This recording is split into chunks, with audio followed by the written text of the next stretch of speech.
Oxford Group, the largest Brazilian consulting firm in the United States for over 40 years, presents Economy and You, brought to you by Life. Ferreira Arajo Low, 3 decades of experience in immigration in the United States.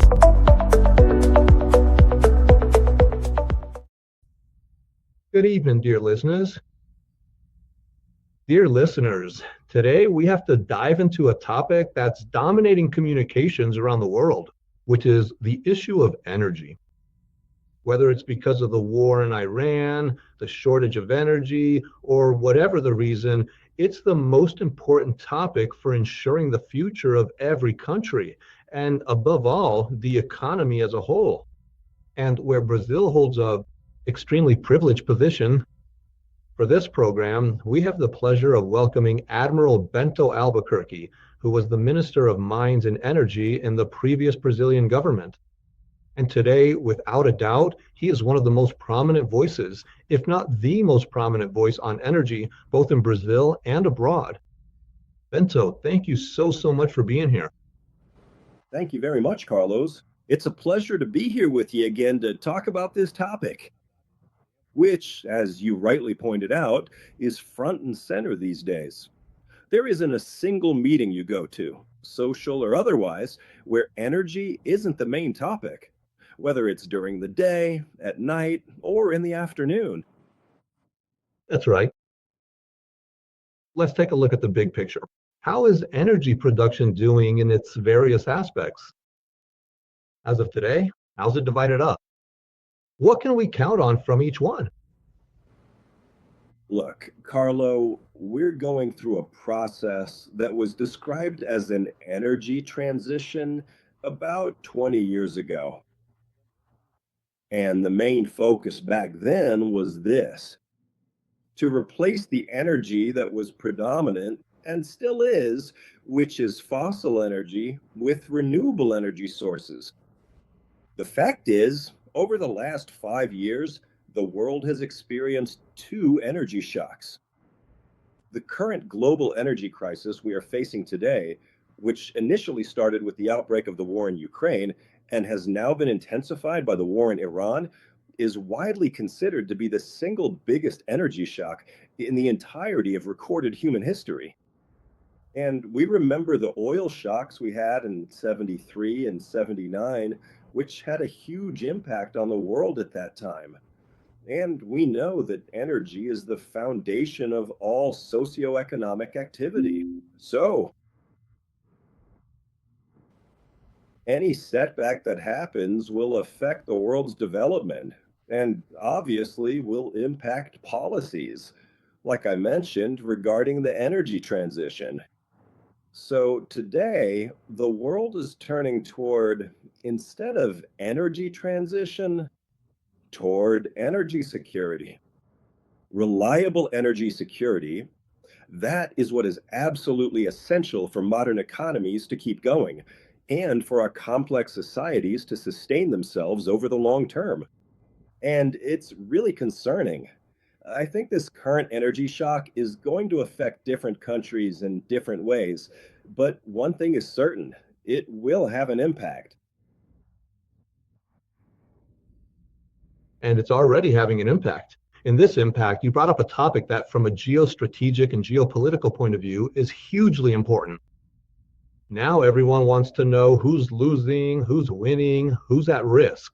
With this new shock, it's well known that Europe, logically, is one of the most affected regions because it had handed over part of its energy future to Russia. And now it doesn't have that anymore. We see the United States, which in some ways has a surplus, but is also part of the conflict there. And we see the Middle East possibly coming together because of oil. So how is this pie being divided? Is Russia really the biggest winner in all this? Is China the biggest loser? From a strategic point of view, how do you see this? Look, I wouldn't want to say who's the biggest or who's the biggest loser in this energy crisis. But the fact is that the United States, which today is the largest producer. I would say, of oil and gas in the world is in a favorable position. Europe, as you yourself already mentioned, will be and is being affected. Another region that's being affected and will even see consequences for its economic growth is Asia. So, this is very serious and will have real consequences. In the case, for example, of a country that's a major player like Brazil, it's a country that's in a better position. I would say in a much better position than it was 50 years ago during the oil shocks. Today, Brazil has the seventh largest oil production in the world, and that's significant. And today, or actually for some years now, since 2022, oil has been the main item in Brazil's trade balance. So, in a way, Brazil is affected, but much less so than other countries that are externally dependent on oil. So, I think it's still going to take some time for things to get back to normal. But the fact is that the consequences are already being seen all over the world. And countries need to adopt their own policies so they can get through this phase, which, in my view, is still going to last a few more years. You brought up Brazil. In Brazil, always, you've pointed out that it's a country with a privileged situation, thanks to the renewable and clean energy we have. And Brazil also has other advantages like having strategic raw materials in relative abundance, which only China shares with us. Maybe this abundance of products, even though Brazil's production is still modest. But in terms of energy, Brazil is an exporter of oil and an importer of a certain type of oil. But it has the largest reserve of clean energy outside of Norway. Is that right? Yeah. No, I would say that Brazil has the largest in the world, without a doubt. We can't compare Brazil to Norway. Brazil is a continental sized country with an abundance of resources. Norway is a small country with a small population, too. And the resources it has are interesting resources. It doesn't have the variety of energy sources that Brazil has, nor does it have the same mineral resources, but it is self sufficient. It's an oil exporter, it has one of the largest sovereign wealth funds in the world, and it has very well defined public policies for energy transition and diversification. That's the point I consider fundamental. The diversification of energy matrices. Obviously, this diversification won't be the same in every country, but in this regard, Brazil has an enviable energy matrix. The matrix Brazil has today, which is its electric matrix, is 90% renewable. It's the matrix the world wishes it had. And here I'm generalizing about the world. In 2050, 60, 70, and I have my doubts whether that'll be achieved. So, Brazil starts from a very strong position. And that position, this was motivated by the first oil shock back in the 1970s. That's when Brazil began to diversify its energy matrix. We were 90% dependent on oil for energy generation in the country. And it was precisely at that specific moment in time that we initiated comprehensive programs to develop sustainable hydropower by constructing several massive, large scale hydroelectric power plants. Maybe Itaipu is the biggest example of them, but we have large power plants throughout the country. We started a bioenergy program, Proalco, which turned 50 last year. And today, Brazil is the second largest producer of biofuels in the world, only behind the United States. And just see how important that is for a country like Brazil, which is the fourth largest consumer of automotive fuels in the world. And 40% of that fuel, and it's already going up to 45%, is biofuel. So it shows how important these programs are. We also started the Brazilian nuclear program. We've been operating nuclear power plants and generating nuclear energy for over 40 years, and that also began during this period. And we also started, through the right policies, to develop our oil and gas sector. What led us to become one of the world's major oil exporters today? And by 2030, 2032, we'll be in the world's top five. Today, we're seventh, and we'll have the fifth largest oil production in the world. So, this shows that diversifying our energy mix is extremely important. Brazil 20 years ago didn't have solar energy.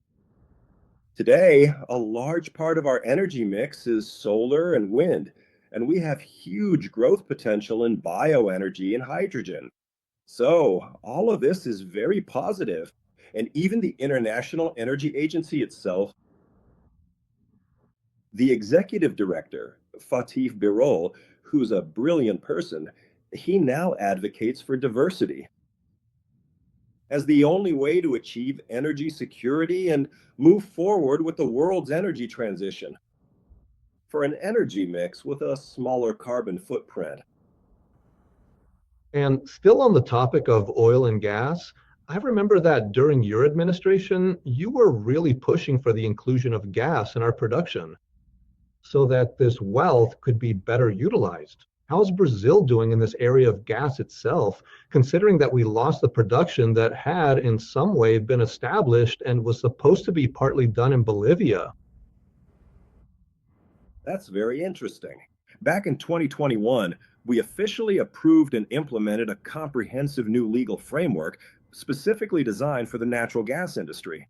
It's been 5 years now, and there has been a significant amount of substantial progress. We've seen the emergence of brand new companies and a surge in fresh capital investments. We've successfully ramped up our overall industrial production levels, but we are still quite a long way off from reaching total economic self sufficiency, and especially from attracting the much higher levels of investment we need. That's being worked on now, especially because after 5 years and several meetings, I myself am going to take part in two of them this week. The sector is discussing what new measures are needed for us to achieve development, which will be very important for our natural gas production and for Brazilian industry, which has been losing competitiveness. And this will be very relevant for it, which is for us to achieve self sufficiency in gas. But there's something interesting, Carlos, that I'd like to point out. Today, we import gas. Bolivia's production has dropped. The Gasball pipeline now has a capacity of 30 million cubic meters per day, but Bolivia is only able to deliver 12 or 14 million, and that's very little. So, what's going to happen? Argentina is going to export through the Gasball pipeline itself because that's also a possible route for Brazil. Natural gas. But what's interesting is that both this natural gas from Argentina and also from the United States, which is a major supplier to Brazil, are produced using a technique called fracking. And we've banned this technique here in Brazil, yet we import natural gas from the United States and Argentina. Natural gas. And that's what allowed the United States, which 20 years ago was a net importer of oil and gas, to become not only self sufficient, but also the world's largest gas producer. The same thing is happening in Canada and in so many other countries. This is even happening in Bolivia, where they're now looking to increase production. So we still have a few points to consider. The market is growing, the gas market, with new players coming in. This is very good. This is very positive, but we need to move forward more quickly. And I see this moment now as an opportunity for Brazil, in light of this energy crisis, for us to rethink certain concepts. And here, I'm not trying to encourage any activity that goes against the environment, quite the opposite, actually. I think that today, not just mining, but also this activity,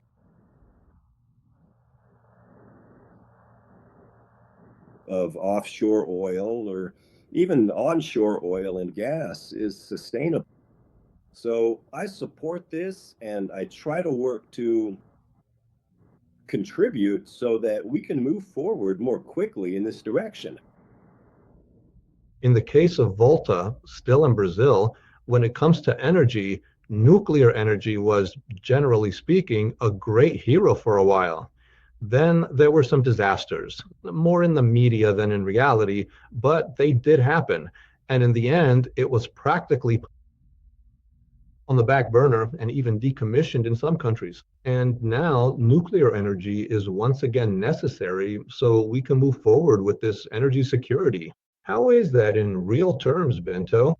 Nuclear energy in Brazil and around the world. Nuclear energy is going to be central in the coming decades. That's not just my opinion, Bento's opinion. That's the view of the International Energy Agency. I'm not even talking about the International Atomic Energy Agency. The International Energy Agency is the one at COPs where there are commitments from several countries to triple nuclear generation. Today, 31 countries around the world use nuclear generation, and more than 50 countries use nuclear energy. It has other applications that are just as important as energy generation, like in medicine, agriculture, and so many other things, medications, etc. So, nuclear energy today is vital to supply energy. And that's when we talk about energy security. Today, according to the International Energy Agency, the world is living we're living in the era of electrification, even within this process of energy transition, not just in mobility, but also in refrigeration, heating, and energy for industry. Nuclear energy is going to play an important role. Nuclear energy was practically stagnant for the last 15, 20 years. And now, only at this moment, today, there are 37 nuclear power plants under construction in China. And it's believed that within 15 to 20 years, we'll have another 100 gigawatts, which is roughly equivalent to 100 1 gigawatt plants, of course, since that's a standard plant size. That's why I'm using this reference for global generation. And nuclear energy won't just be limited to the kind of generation we've gotten used to in our daily lives, which comes from large baseload plants generating 1 gigawatt each. And here's a side note. Nuclear generation uses the least amount of land per megawatt produced, much less land, in fact. And that's where I also want to add the prospect, which is already becoming a reality in the United States, of small nuclear reactors, the well known SMRs, and also micronuclear reactors. Small nuclear reactors, the SMRs, go up to 300 megawatts. A traditional nuclear plant, up until now, was 1 gigawatt, 1.5, like we have here with Angra 2 in Brazil, but these plants are considered small, up to 300. Today, there are around 82 projects in development worldwide, and we already have small nuclear reactors generating energy in Russia and also in China. And in the United States, probably by 2028, we'll have them too. And they're the micro reactors, including in Brazil. It's one of the countries developing them. And we believe that within 5 years, we'll already have a Brazilian microreactor of up to 5 megawatts operating in the country. These microreactors you mentioned, it seems like they're the hot topic right now. Will they help or will they be relevant in nuclear energy generation? They will help. They will help. As I mentioned here, in the era of electrification, you're going to need electricity everywhere. You'll need electricity to charge cars in remote places. And with these microreactors, in a continental sized country like Brazil, where you have isolated systems, you can bring one of these microreactors that, do you know how much space a microreactor takes up? A 40-foot container. A 40-foot container. You set it up there and it generates power for 10, 12 years, 5 megawatts, however you need it. And this will be essential for small towns, for industry, for mining. In other words, there are all kinds of applications, especially because of this era of electrification, which I want to emphasize again here. So, we're living in a time now where nuclear energy is going to play an important role. And that's already been recognized by the European Union, the United States, Russia, China, India, countries that are, let's say, on the technological frontier, as well as countries like Brazil, which has a tradition in the nuclear sector. We are the country, founder of the National Atomic Energy Agency in 1956, if I'm not mistaken, and Brazil has been researching and developing reactors since then. Wonderful. I'm going to ask you for 15 seconds for our commercial break, and we'll be right back. For over 20 years, the Leaf Ferreira de Araújo law firm has been providing quality, customized services for professionals, entrepreneurs, and investors coming to the United States. We also represent, with excellence, companies employing foreign workers on a temporary or permanent basis. We understand that each client's case is unique and requires a specific approach. We maintain clear communication and direct communication with the client. Contact us to learn more.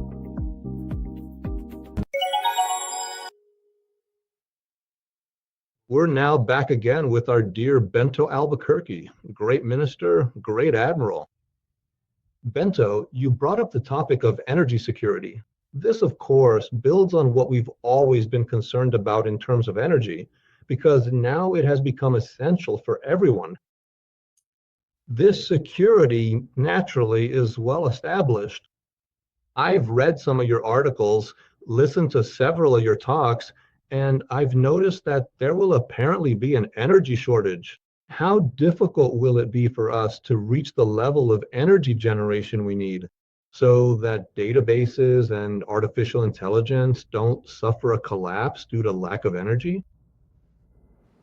Actually, it turns out that roughly 70% of modern data centers across the entire globe, the vast majority of these facilities are heavily concentrated within the borders of the United States and throughout Europe. Just so you can get a better idea of the scale, right at this very moment, there are approximately 85 brand new natural gas power plants currently being constructed. Most of these projects are located in the United States to meet the rapidly growing global demand. In other words, to ensure there is a reliable and sufficient energy supply to power the massive data centers that run our modern world. As of today, massive data centers located across the United States currently consume approximately 4% of all the total energy that is being generated throughout the entire country. And there are predictions that in the next 10 years, if energy is available, this could reach about 20% of the energy consumed in the United States. We're talking about data centers here. Brazil currently holds a modest 1.5% market share in global data centers. Since we possess an incredible abundance of diverse energy sources and also significant potential for future growth, which has been going on for some years now, Brazil could become a data center hub. But as you rightly mentioned, energy security is vital because you need a constant energy supply 24 hours a day, 7 days a week, 365 days a year.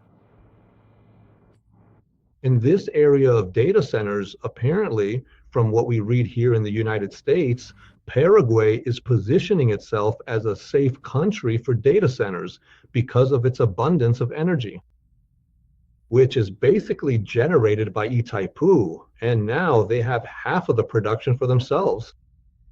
Is this actually true? Could Paraguay also become a major hub for data centers, practically for the United States and the rest of the world? Yes, Paraguay has an abundance of energy. As you mentioned, 50% of the energy from Itaipu by treaty belongs to Paraguay. This energy, until quite recently, 90% of it was consumed by Brazil. It's still mostly consumed by Brazil. It's just that now the contract is up for renegotiation. But the fact is that Paraguay has an abundance of energy, and it's reliable energy because the energy from Itaipu is, like we said, 24/7, 365 days a year. So it really is a hub of opportunity for the global data center industry. However, it's not enough to just have energy. You also need connectivity and other types of infrastructure so that data can flow, so that the data generated and produced can also be made available within the same context. In Brazil, it's concentrated in the southeast and northeast regions because we have the undersea communication cables. That is, up in the northeast, that's a factor. Very important. So I believe that Paraguay will have opportunities and Brazil to serve the data centers. As of today, massive data centers across the United States currently consume roughly 4% of all the electrical energy that is being generated throughout the entire country.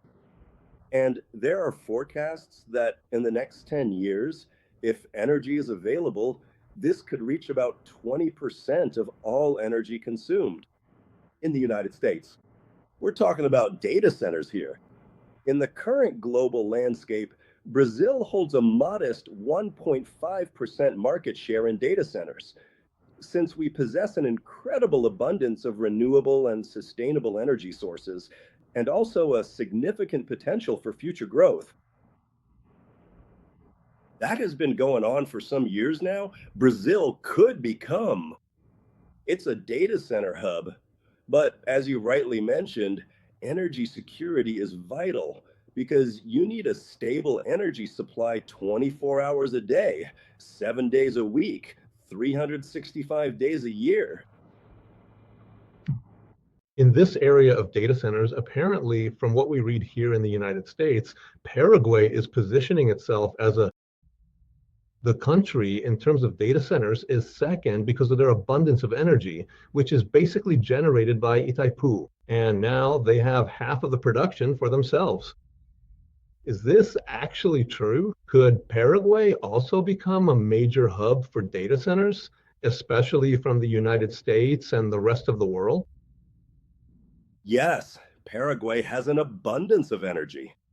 As you mentioned, 50% of the energy from Itaipu by treaty belongs to Paraguay. Until quite recently, 90% of that energy was consumed by Brazil. It's still mostly being consumed by Brazil. It's just that now the contract is up for renegotiation.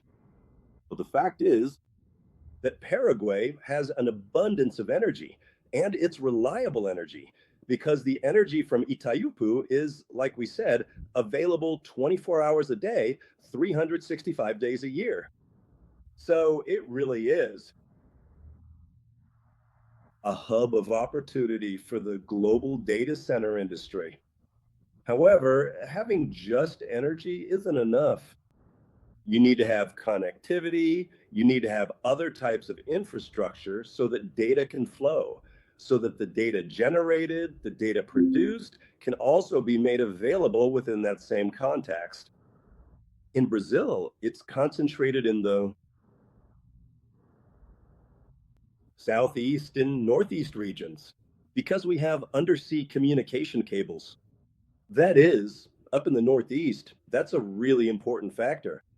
So I believe that Paraguay will have opportunities and Brazil will have many opportunities because of the abundance of energy. But you have to build the infrastructure so that this can actually be used. In terms of cost, does Paraguay have the ability to compete with Brazil on cost? Yes, because they have cheap energy, Carlos.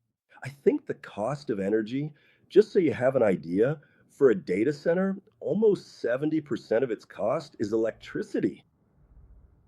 So the cost of energy is going to be fundamental for it to become economically viable and for the country to become attractive. Brazil has an abundance of energy, but our energy prices are comparatively high. So that's something we also need to address, and it is being addressed. But it hasn't been easy. That's the truth. Because, as I joke, there's nothing more permanent in Brazil than something temporary. Then you give an incentive for a certain bridge, a certain activity, which is supposed to last for a period until you reach the desired levels. But here in Brazil, it's very difficult to reduce them. So you keep adding more incentives, more subsidies, and then the bill keeps growing in every way, especially the one you get every month, which Is the electricity bill. Yeah, so there's a debate because apparently to do something nice for the less privileged population, today a large percentage of the energy doesn't get paid for, and the industry in general and the consumer who needs more energy are about to see an increase soon in the is the yellow flag or something like that being put in place? This yellow flag is because of power generation. The yellow flag means you start generating energy to supply consumers using sources that are more expensive, usually thermal sources. So the flag leads to that. But now in Brazil, we're entering the dry season. So the yellow flag isn't unusual. The yellow flag is due to the capacity, to how the energy is being generated to supply consumers. So that's it. Now, as I mentioned, we have an abundance of energy. And Carlos, another important fact, out of the G20 countries, we're in last place in per capita consumption. So there's that too. So that is a crucial element and a specific factor you really have to work on. This is essential so that you can significantly increase the overall consumption, ensuring people can actually afford the energy, and it effectively generates a substantial amount of wealth simply because it is energy that is being used. And as a result, you will be able to produce much more in the future. wealth in the country in that sense exists. Brazil is the last ranked country in the G20. Consumption by Per capita consumption. per capita. Why does this happen? If we are so energy intensive and good at it, people already pay, don't they? Some is distributed and some is taken through illegal hookups and others through regular wires. The People call it non technical loss. non-technical loss. It's the same as an illegal hookup. Okay, so now there's an easy way to explain the phenomenon without having to get into debates. And we have realistically in the area of nuclear energy in Brazil. Is there any real project to expand the use of nuclear energy in Brazil? Oh, yes, we do have them here. We're good planners, and we have two energy plans. One is the 10-year energy plan, and the other is the National Energy Plan, which covers 30 years. So, our plan, which was recently revised, had been more or less forgotten since the previous administration. But the previous government resumed energy planning, and now the decennial plan is updated annually. And the National Energy Plan, which is the 30-year plan, is updated every 5 years. The National Energy Plan, which extends to 2054, foresees an increase of 16 to 18 gigawatts in nuclear generation. So that's an important fact. Another important point is that according to the 10-year plan, energy consumption is expected to grow 3.5% annually over the next 10 years, which is a significant figure. And Carlos, look, It's an important fact that sometimes we don't notice. The United States, Europe, Japan, they were stagnant for 15 or 20 years in terms of energy consumption. And now growth has started. Why? Because these were already developed economies with low demographic growth, so energy consumption just stayed the same. Now, with this era of electrification, with the fourth industrial revolution, which is artificial intelligence, consumption has been growing and electricity generation has also been increasing. To meet this demand, and Brazil, because it's a developing country with regions, the northern region, the southeast, and I'd say part of the center west, our consumption is the same as Europe's, European, American, and so on. When you look at the country as a whole, then our consumption drops down to that lower level. Just so you have an idea, I mentioned the isolated systems here, which are mainly in the northern region of the country and the center west. To bring, how is it there? Here in Brazil, electricity is practically universalized, but you still have these isolated systems where their generation is mainly from fossil fuels, diesel, and so on. Do you know how much it costs just to transport the fuel to those regions? 15 billion reais per year. So just imagine if you had micronuclear reactors, biomass plants that could generate clean energy, clean and renewable energy for those regions. With the money you're already spending today, you could develop these projects. So I honestly see this with optimism. The development of this sector in Brazil, the energy sector as a whole. And of course, there's a real need for public-private partnerships. Does the current regulation encourage the private sector to keep investing heavily, including international investment? We've been seeing that happen. I think that's really good. Today, our electric sector is practically privatized. The last privatization happened 3 or 4 years ago, which was Electrobras, and I think that was very positive. Just so you have an idea, Electrobras under the previous government wasn't investing. 8 years ago, Ricardo, after it was privatized, it's now been investing, if I'm not mistaken, Electrobras just presented its business plan with investments on the order of 20 billion reais. And of course, this investment isn't just Electrobras alone, it's Electrobras together with its partners. And this shows how attractive the sector is and how these investors are looking to Brazil to make this happen. Now, you need to have a business environment with governance, legal, and regulatory security. And that's something that has to be ongoing. You have to keep improving and modernizing it, especially with the arrival of new technologies. And you have to provide predictability for the market. And when I mention the plans here, they're essential so the market knows that Brazil expects to grow. Electricity consumption is expected to grow by 3.5% over the next 10 years. So there's a huge opportunity to replace this sector, these isolated systems, with new sources. So, in my view, that's a very big attraction the country has, and it can and should take advantage of it. Now that, last question, Bento, regarding, of course, the bottlenecks, what do you see as potential bottlenecks for the security? Energy security in the coming years? Well, it's about ensuring the sources of supply. I think that's fundamental for Brazil as well. Let me share a fact here.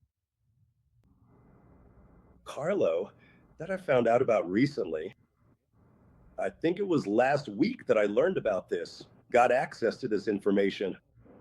But today, as I said, Electricity consumption is growing around the world. Of course, this is happening at quite different rates across various sectors, but the entire world's overall industrial capacity to produce, for example, massive turbines for large scale power generation has already reached its absolute maximum limit for the time being. So today, you need twice as many turbines. In order to properly ensure the continuous expansion of global power generation and consequently long-term energy security, these critical supply chains are going to need massive new investments in the many trillions of dollars so that the entire world can have all of this essential equipment readily available to meet the growing demand. The massive and growing energy demand that modern global economies are currently presenting to the world today. So the biggest bottleneck would be, or one of the main bottlenecks in the area of Equipment, equipment itself to be able to, that's right, the necessary equipment, their sources. there are sources. What we don't have is equipment. And from there, we can start talking about critical minerals, which are essential for manufacturing airplane turbines, but also for thermoelectric plants, whether they're nuclear, gas, or diesel, it doesn't matter. So we're going to need critical minerals to make more solar panels, more wind turbines. That's also another big opportunity that Brazil has. But the world in general is going to have to get organized so it can meet the growing demand and ensure energy security. Otherwise, we're going to enter a global recession period that could last many years. And when I say many years, I mean start counting from 10 years onward. In conclusion, do you see this risk approaching, this risk of not generating enough energy? Or do you expect a solution before the crisis hits? No, I think the crisis has already arrived, Carlos. And now you have to take the necessary measures to mitigate it because the crisis has already arrived. It has. And this is definitely going to affect global growth. And obviously, all countries will be affected, some more, some less. But that's the reality. Wow, that's important information, Beto. Beto, what are your final words for our listeners as we wrap up this program? It is certainly not my intention for people to walk away with the mistaken impression that the current situation is entirely hopeless. I clearly see that we are indeed navigating through a very challenging and difficult crisis, but I believe we have all the necessary means and strategic opportunities to successfully overcome it in a relatively short period of time, just as long as there needs to be an immense amount of international cooperation. And there absolutely must be robust public policies at a global level that can effectively meet these ever increasing and rapidly expanding demands for long term energy security and rising energy consumption, particularly the surging reliance on electrical power systems. Very. Thank you, Bento. Thank you for your participation. As always, it's a masterclass in knowledge of this sector that you dominate. I think it's still a mystery to everyone who isn't knowledgeable on the subject. I think it was extremely helpful for our listener. We hope to have you on new programs because obviously in 40 minutes, we can't even cover 10% of the topic. That's right. But you can always count on me, Carla. It's always a pleasure to be with you all. Thank you very much then, Ben. Well, dear listeners, today we heard from Admiral Bento Albuquerque. Certainly, as we all know, a voice unanimously recognized as the most qualified to speak about energy, energy security, and the possibilities and solutions we have in this field. Stay with us. We will have new and important programs from now on to meet our audience's needs. Good night to everyone.